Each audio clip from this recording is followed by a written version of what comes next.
আসসালামু আলাইকুম। পাগলের মতো উকল লাগে না, সালাম দাও। তো তোমাদের অনুভূতি কেমন নানু বাসায় আসা?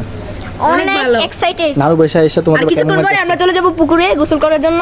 তোমার তো শুধু কামাল আঙ্কেল সহ আমরা সবাই ডিসিশন নিলাম যে আমরা সকলেই মিলে আমরা পুকুর পাড়ে যাব, গিয়ে এখানে গোসল করব, যেহেতু আমাদের অনেকদিন পুকুরে গোসল করা হয় না। এবং মুহিতের বাসা থেকে নিয়ে আসলাম এবং আঙ্কেলকে অনেক কষ্টে রাজি করালাম আঙ্কেল যাওয়ার জন্য, না যার কারণে পেয়ারা খেতে পারবো না নাকি জাবির, তোমার মতবাদ?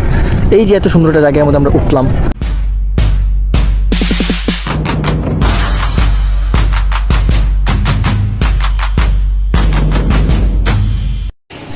আসসালামু আলাইকুম এভরিওয়ান, কী অবস্থা, কেমন আছেন সবাই? আশা করি সকলেই অনেক বেশি ভালো আছেন।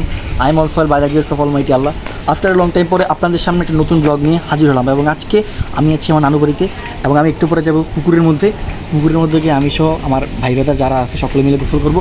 তো আজকের ব্লগটা অনেকটা মজাদার এবং অনেকটা ইন্টারেস্টিং হতে যাচ্ছে, তো আপনারা ব্লগটা এনজয় করেন। আর এখানে আমার সাথে আছে মুহিত, আর এখান দিয়ে আছে জাবির। সবাই সালাম দাও। আসসালামু আলাইকুম। আসসালামু আলাইকুম। পাগলের মতো উকল লাগে না, সালাম দাও। তো তোমাদের অনুভূতি কেমন নানু বাসায় আসা? অনেক ভালো, এক্সাইটেড। নানু বাসায় এসে তোমাদের কিছুক্ষণ পরে আমরা চলে যাব পুকুরে গোসল করার জন্য। তোমার তো ওষুধ দিছে পাছার মধ্যে। পাছা দিছে না, কই দিছে? গায়ে দিছে, তুমি নামতে পারবা না। আর এখানে দুইটা বাইক, একটা আমার একটা হচ্ছে আমার আঙ্কেলের বাইক, খুব ভালো লাগতেছে। দুই বাইক দিয়ে যাওয়া যাবে, মানুষও বেশি আছে, ঠিক নেই? কিন্তু এক বাইকে তেলই নেই। কোন বাইকে? এক বাইকে তো তেলই নেই। তেলের সমস্যা নেই, তুমি তেল পুড়ে দিবা, ঠিক আছে? হ্যাঁ আঙ্কেল, সব পিছনে।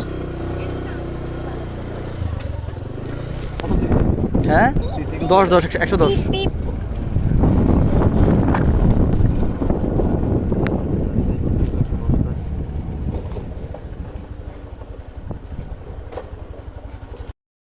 সো গাইজ, নানু বাসা এসে আমার খুব ভালো লাগতেছিল। আমার আঙ্কেল ছিল, কামাল আঙ্কেল সহ আমরা সবাই ডিসিশন নিলাম যে আমরা সকলেই মিলে আমরা পুকুর পাড়ে যাব, গিয়ে এখানে গোসল করব, যেহেতু আমাদের অনেকদিন পুকুরে গোসল করা হয় না। এবং মুহিতের বাসা থেকে নিয়ে আসলাম এবং আঙ্কেলকে অনেক কষ্টে রাজি করালাম আঙ্কেল যাওয়ার জন্য।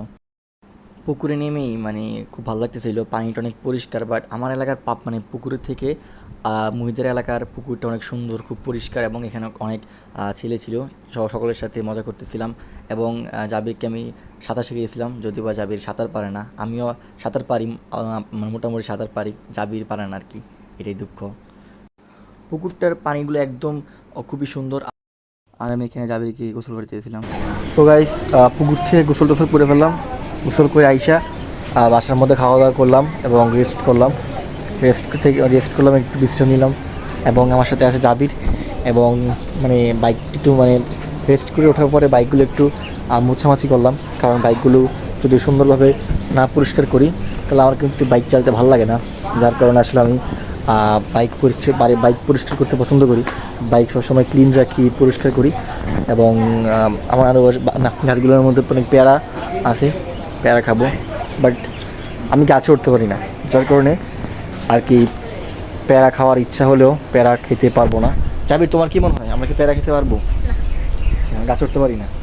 তুমি পারো না? পারি না, তাহলে কীভাবে আমরা পেয়ারা খাবো? তো গাইস, পেয়ারা নাই, এমন একজন মানুষকে খুঁজতে হবে যে পেয়ারা পারতে পারে। তো গাইস, আমরা উপরে উঠে ফেললাম, যে টিলার উপরে, এবং এখান থেকে পুরো পরিবেশটা অনেক সুন্দর লাগে দেখতে। খুবই সুন্দর একটা পরিবেশে আছি। তো জাবির, ভাত খাইছো? হ্যাঁ, খাওয়া দাওয়া শেষ, সোনার বাংলাদেশ। তো পেয়ারা খাওয়ার ইচ্ছা করতেছে, তোমাদের বললামই যে পেয়ারা খাওয়ার অনেক ইচ্ছে করতেছিল। তার সত্ত্বেও আমি গাছে উঠতে পারি না, আমরা গাছে উঠতে পারি না, যার কারণে পেয়ারা খেতে পারবো না নাকি জাবির, তোমার মতবাদ? এই যে এত সুন্দর একটা জায়গার মধ্যে আমরা উঠলাম, তোমার কেমন লাগতেছে? অনেক ভালো। খুব ভালো না বেশি ভালো? আজকে পুকুরে যে আজকে যে আমরা গিয়ে পুকুরে গোসল করলাম, এত সুন্দর। তোমার আব্বুকে নিয়ে খাওয়া লাগতে গেছে নাকি?